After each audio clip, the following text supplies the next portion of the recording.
Hi, this is Masood Batin, realtor with Keller Williams, and today I'm sitting down with Marsha, who is our team's stager, and getting some ideas about how we should stage the home and the importance, primarily the importance of staging a home.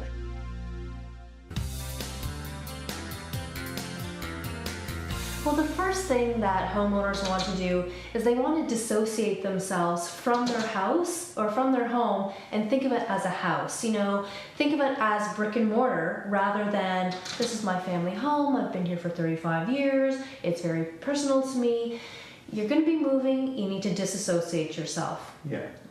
First of all. A good example would be personal family photos and so on that you see on the fridge and on the wall. And absolutely, we need to take those things down, and not only, you know, because we're going to be packing, we're going to be moving, you want to, you know, pack up your cherishables, but also the people who are walking through, they don't want to see your family there. Mm-hmm. They want to see their family there. Sure. So that is why we want to, you know, number one, disassociate ourselves from our house, but also make it welcoming for the people walking through too.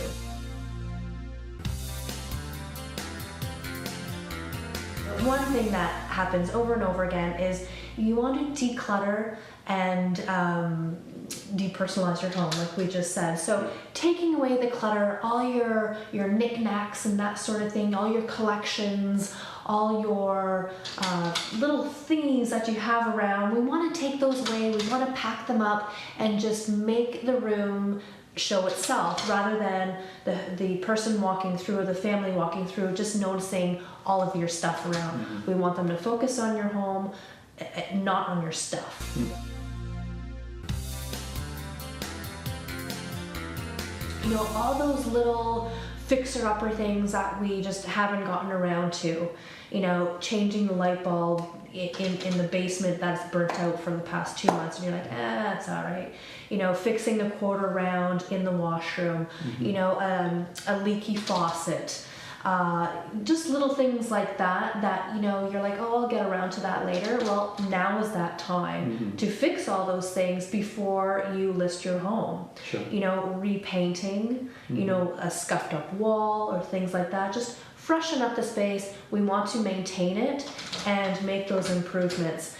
Reason why, and I know you know this, is that when people are walking through the home, those are the things that they notice and go, oh, well, I'm gonna have to fix that, and oh, here's another thing, I'm gonna have to repaint this, and you know, so if you do that for them, they may feel, well, if I have to do all this work, you know, I'm going to knock a few thousand off. Exactly. Yeah. They want a discount. They basically want a discounted price. That's so that right. They can do it, or they get somebody else to come and do it. That's for them. Right. Yeah. And they're not going to knock it down by $500, which is probably what the whole thing would cost. They're going to knock it down a few $1,000s. Absolutely. So if you do it yourself, I know it's going to take time and effort and money, yes. However, it's going to be less money than what the homeowner may take off the asking price. Sure. So it's always best to get that done before you list your house.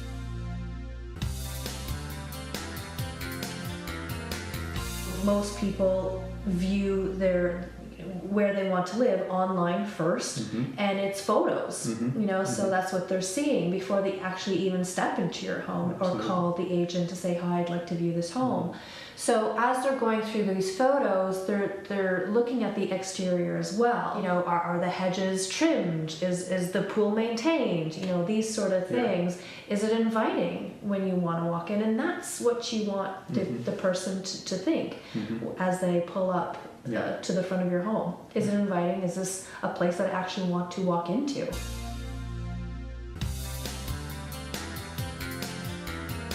The last thing that's obviously very important for staging your home is actually the showcasing of your house. You know, that's where you would possibly bring in your stager to do that for you. They are trained to do that sort of thing. That's what they've gone to school for. But if you want to do a little DIY yourself and give it a go and be your own stager, then things to think about are, you know, focal points and flow of the home and flow of the furniture and function of each room. You know, what is this room used for? What can it be used for if it's empty? Or what different functions, you know, more than one function of a room if it's a large area. And lastly, feeling. You want to have a room have emotion, you know, as the potential buyers walk through. Not only just a functional room, but you want it to have feeling and, you know, coziness and warmth and things like that.